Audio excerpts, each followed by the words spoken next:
6. This is your math teacher, Miss Ariba Aleem. If you people remember, तो last week हम लोगों ने exercise 2C का question number 1 and question number 2 करा था. So for today, I have these 3 questions for you people. ठीक है, let's get started. The pattern will remain same. You have to copy down the question from your book. Exercise 2C ही चल रही है, तो question number 3 book से copy down करेंगे. And here मैंने 2 parts आप लोगों को यहाँ पे सॉल्यूशंस के साथ करवाऊंगी मैं. And the remaining 2 parts are to be done as your homework. Is that clear to everyone? Okay, make sure to complete your work on time and to complete your due assignments on time, ताकि जब copy check होने के लिए आपकी मेरे पास आई तो उस पर कुछ भी इनकम्प्लीट काम ना हो. Secondly, you people will be having your midterms very soon, तो please complete your copy on time.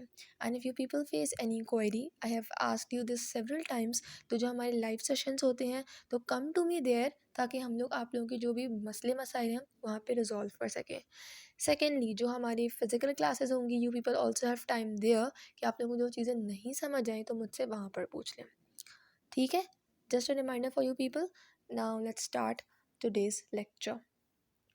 Question number 3 is offering us कि हमें स्क्वायर रूट ऑफ 81 निकालना है. इफ़ यू पीपल रिमेंबर, तो हम लोगों ने चैप्टर 1 में square roots and cube roots निकालना सीखे थे. So how we are gonna do it is, 81 है, सही है, 81 लिखा. अब इसका देखेंगे 81 किसकी टेबल में आता है. 81 2 की टेबल में तो नहीं आता, क्योंकि 81 का लास्ट नंबर क्या है, 1. और जिसका भी लास्ट नंबर इवन हो किसी डिजिट का, जैसे 82 है तो 82 का लास्ट डिजिट क्या है, 2. तो वो 2 की टेबल से डिवाइड हो सकता है कि जिस भी डिजिट का लास्ट जो नंबर है वो इवन हो, उसका मतलब क्या है, वो 2 से डिवाइड हो सकता है. बट हियर 81 का लास्ट नंबर है 1, so it is not divisible by 2. Coming to next table, that is of 3. तो 81 3 के टेबल में आता है 27 टाइम्स. देन 27 3 के टेबल में आता है 9 टाइम. देन 9 3 के टेबल में आता है 3 टाइम. एंड एट लास्ट 3 अपनी टेबल में 1 टाइम आता है. तो अगर हम इसको अब अंडर रूट में करके लिखेंगे, so we will be getting 4 3s. 4 3 आ गए, 3 multiply by 3 multiply by 3 and then multiply by 3. So if you people remember, so I have told you in class कि हम लोगों को अगर कोई नंबर हट से बाहर निकालना होता है तो व्हाट वी डू, हम उसको पेयर अप करते हैं. स्क्वायर रूट की बात हो रही हो तो 2 का पेयर बनाते हैं. यानी अगर 2 3 एक साथ लिखे हुए हैं तो हम उसको हट से बाहर निकाल देंगे. इस तरीके से जो मैंने स्टार्टिंग के 2 3 हैं उनको हट से एक दफ़ा बाहर निकाला, फिर जो 2 आखिरी के 2 3 हैं उनको पेयर अप किया और उनको हट से बाहर निकाला, तो 2 3 आ गए. और 3 मल्टीप्लाई बाय 3 इज़ 9. तो 81 का स्क्वायर रूट क्या हुआ, 9. कमिंग टू क्वेश्चन नंबर 3 का part B, that is square root of 16. तो 16 का वापस से हम इसको फैक्टराइज करना स्टार्ट करेंगे. The last digit of 16 is even, that is 6. तो इट इज डिविजिबल बाय 2. 2 की टेबल में 16 आता है 8 टाइम. 2 की टेबल में 8 आता है 4 टाइम. 2 की टेबल में अगेन 4 आता है 2 time. And 2 comes in its own table 1 times. तो इस तरीके से अब इसके जो भी फैक्टर्स हमने निकाले हैं, we will write them down in this under root sign. ठीक है, अब यहाँ पे हम देखते हैं कितने पेयर करेंगे हम इन 2s को.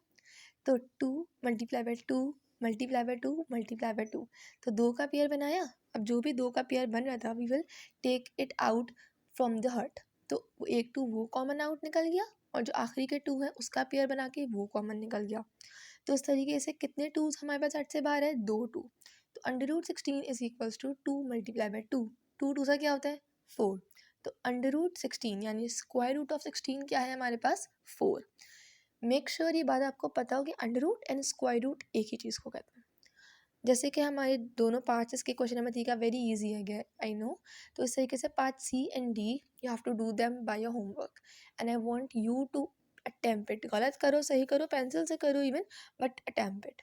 ठीक है, क्वेश्चन नंबर 3 के बाद we are coming to question number 5, because question number 4 is very easy and it is as same as question number 3. So you have to do this question by your own self. Coming to question number 5, what is question number 5 saying is कि -2 की power 3. Power 3 का मतलब क्या होता है कि उस ही number को अपने ही नंबर से 3 टाइम्स मल्टीप्लाई करें. -2 की पावर क्यूब मतलब -2 मल्टीप्लाई बाय -2 मल्टीप्लाई बाय -2. ठीक है, अब देखो ज़रा, -2 मल्टीप्लाई बाय -2 क्या होगा? 4 माइनस माइनस प्लस। अब 4 मल्टीप्लाई बाय -2 8 और प्लस माइनस माइनस, तो आंसर क्या हो गया? -8। पार्ट बी, -5 का क्यूब यानी -5 मल्टीप्लाई बाय -5 मल्टीप्लाई बाय -5। तो शुरू के दो -5 को मल्टीप्लाई कराओ, 5 5 जा 25 माइनस माइनस प्लस, प्लस 25 हो गया। अब प्लस 25 को -5 से मल्टीप्लाई कराओ तो 125 एंड प्लस माइनस क्या होता है? माइनस, तो answer will be -125। Part C and D आप लोगों को इसी तरीके से होमवर्क करना है। Again, I'm repeating, if you people face any queries, so please ask me in the live sessions that we do have once in a week and also in the physical classes. ठीक है? Till then, Allah Hafiz and take care, students.